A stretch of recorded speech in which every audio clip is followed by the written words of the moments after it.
Dans le chaos d'un château en ruine, juste à l'aplomb de la grande tour, ou du moins ce qu'il en reste, des buissons d'épineux cachent l'entrée d'un souterrain. 3 turbulents cousins, épris d'aventure, jouent là à creuser et à déplacer les moellons et les pierres moussues qui gisent sur le sol. Inconscients du danger qu'ils encourent, les enfants fouillent et farfouillent en quête d'un véritable trésor. Mais quelle aventure!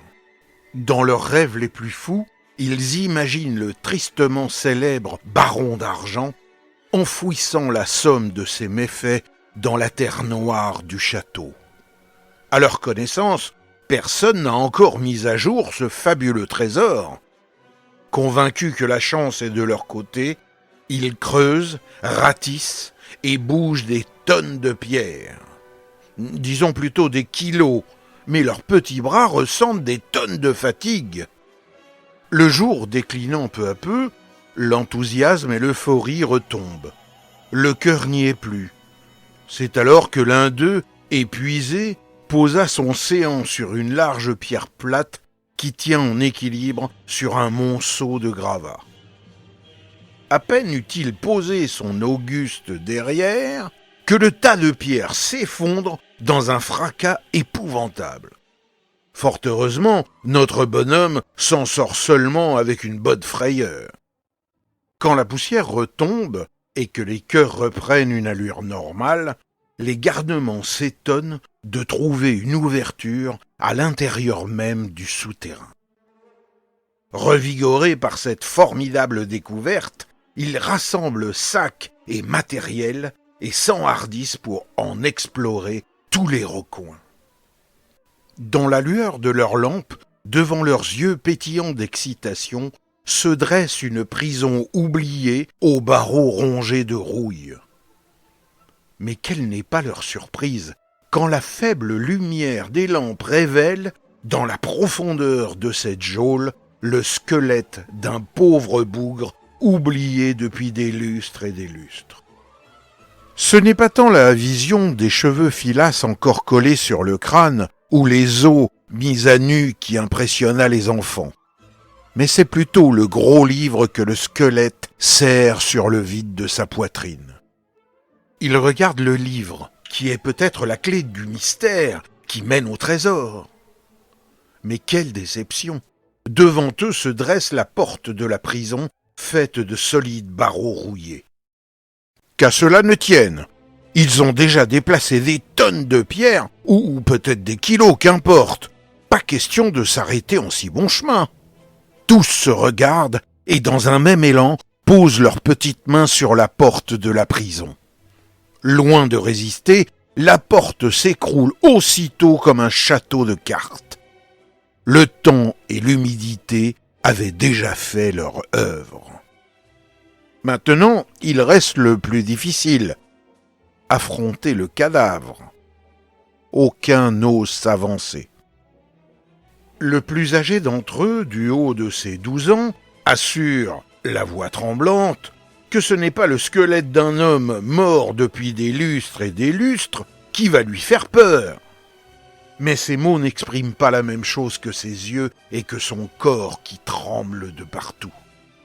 Pourtant, il rassemble son courage et s'approche du cadavre qui gît là, immobile. Délicatement, il retire le gros livre des mains de notre squelette. Est-ce le courant d'air frais et humide? Est-ce le mouvement du gamin? Mais les ossements s'évanouissent aussitôt en poussière. Le pauvre garçon se retrouve bouche bée, le grimoire à la main. Il le détaille. C'est une sorte de gros livre ancien avec une épaisse couverture de cuir. La curiosité des 3 cousins est à son comble. Chacun veut en connaître le contenu. Est-ce là un livre de magie? Est-ce un grimoire maléfique? Pire encore, ne serait-ce pas là le fameux livre des morts? Si les lampes ne commençaient pas à faiblir, ils l'auraient peut-être consulté sur place, mais la raison leur dicte de remonter à l'air libre dès que possible. Au sortir du souterrain, C'est le soir qui accueille les chers cousins. Mais où est passé le soleil resplendissant de cet après-midi de printemps? Comment le temps peut-il passer si vite? Que vont dire nos parents? Comment allons-nous traverser cette forêt si dense en pleine nuit? Voilà toutes les questions qu'ils se posent. Mais il leur faut rentrer bien vite. Vaillants et armés de courage, ils pénètrent dans la forêt. Malgré l'admiration et la confiance qu'il témoigne à son grand cousin Milan, le petit Joseph serre fort la main de sa grande sœur Livounette, tout en s'armant d'un bâton bien solide, au cas où. Les bruits de la forêt résonnent autour d'eux. Chaque branche écrasée se rompt dans un craquement sinistre. Et s'il n'y avait que cela? Ouh, ouh, ouh, ouh, leur crie le hibou. Ouh, ouh, ouh, ouh, répondent les chouettes. En suivant le pas déterminé de leur grand cousin Milan, ils arrivent enfin à la maison. À partir de cet instant, ils s'attendent à affronter un danger bien plus grand que celui qu'ils ont déjà traversé. Une peur bien plus immense que les bruits sinistres de la forêt. Leurs parents.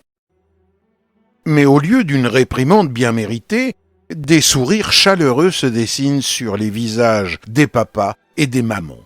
« On termine celle-ci et on va dîner », dirent les parents. Il n'y a bien que les adultes pour se passionner et se disputer autour d'un jeu de cartes.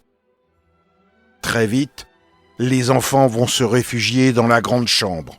Ils auront tout le loisir de consulter le grimoire qu'ils avaient habilement caché sous un pull.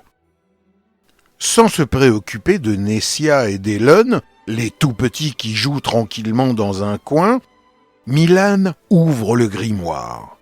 Sur la première page, il est écrit « Parle-moi ». Quel drôle de titre pour un livre ancien. Milan tourne les pages une à une. Elles sont toutes blanches, immaculées, vierges de toute écriture. Alors ça, c'est trop fort. Un si gros livre, que pour 2 mots, c'est à n'y rien comprendre. Les 3 cousins pestent et vocifèrent. C'est injuste, dit l'un. C'est incompréhensible, dit l'autre. Pourquoi protéger un grimoire de cette sorte dans une prison s'il n'y a que 2 mots?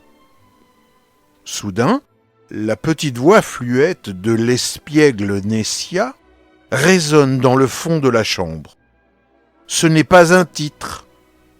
Comment ça, ce n'est pas un titre? Tous les livres ont un titre. Tous peut-être. Mais tu nous dis que ce livre est magique. Alors ne vois-tu pas que le livre te fait une demande? Mais quelle demande? Qu'est-il écrit? Dit la petite. Parle-moi. Alors, parle-lui. Mais que dois-je lui dire? Je ne sais pas, moi. Je ne suis qu'une petite fille. Mais à ta place, je commencerai par lui dire bonjour, et je dirai mon nom. Les 3 grands cousins se dévisagèrent. La petite Liv racla sa gorge et dit « Bonjour, Livre, je m'appelle Liv et je te présente mes frères Elon et Joseph, et mes cousins et cousines, Milan et Nessia. » Soudain, le livre se met à trembler. On croit même que de la fumée s'en échappe, et il s'ouvre brutalement. Les premières pages, vierges il y a quelques instants, se sont remplies d'une écriture fine et délicate. Chacun se bouscule pour lire les quelques lignes. Il est écrit « Bonjour, princesse Liv. Bonjour, jeune princesse Nessia. Je salue aussi les jeunes princes Elon, Joseph et le futur roi, héritier du grimoire, le prince Milan. On m'appelle Papilou. Je suis le protecteur du livre sacré des contes de Monsieur le Comte. Mon rôle est de m'enquérir auprès de vos parents si vous avez été gentil, sage et poli. Si c'est le cas, et si vous le souhaitez, je puis vous raconter une histoire. » Tous les enfants hurlent de joie. Ensemble, ils entonnent « Une histoire, une histoire, une histoire !» Aussitôt, le livre sacré des contes de Monsieur le Comte s'illumine et on entend. Bonjour les enfants, puisque vous avez été sages, Papilou va vous raconter une histoire.